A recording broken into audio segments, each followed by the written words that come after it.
धार में हुई बैठक में पार्टी के प्रदेश प्रभारी महेंद्र सिंह ट्रेनिंग में ये भी बता रहे हैं नारे कैसे लगाने हैं।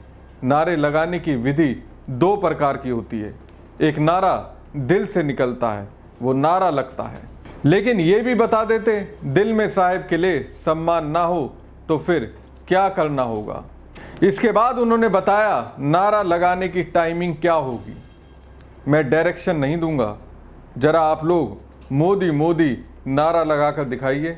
जैसे ही भाषण शुरू होगा उस समय मोदी मोदी का नारा लगाना है।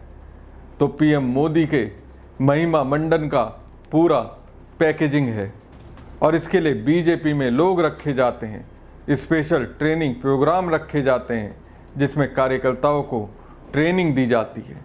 अब इसे क्या कहेंगे, ये सब किसके लिए? अगर मान लीजिए बीजेपी कार्यकर्ता मोदी मोदी के नारे नहीं लगाएंगे तो उससे क्या होगा? क्या मोदी मोदी के नारे जोर जबरदस्ती से लगवा लेंगे तो मोदी के सम्मान में बढ़ोतरी हो जाएगी? दरअसल दोस्तों, ये सब विपक्ष के सामने रोब झाड़ने का जरिया है। एक तरह से बीजेपी के अंदर इस वक्त जो हो रहा है वो बताता है इस पार्टी में व्यक्ति विशेष की पूजा किस तरह से होती है, किस तरह से उनकी चरण वंदना के लिए कार्यकर्ताओं पर दबाव डाला जाता है। ये दबाव ही तो है।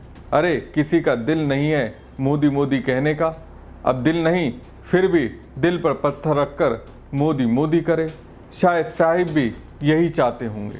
शायद अपने जयकारे को सुनकर ये महसूस होता हो कि वो वाकई में नॉन बायोलॉजिकल है। ये कुछ खुद को भगवान समझने की अद्भुत प्रयास है। एक तरह से अनोखा प्रयोग है जो ये बताने के लिए काफ़ी है परिवारवाद को अपनी सियासत के झोले में रखने वाली बीजेपी इसकी कितनी मुरीद है। आपको क्या लगता है, मोदी को अपने नारे मोदी मोदी सुनना क्यों पसंद है? इस तरह के नारे के लिए बीजेपी अपने कार्यकर्ताओं को पर क्यों दबाव बनाती है?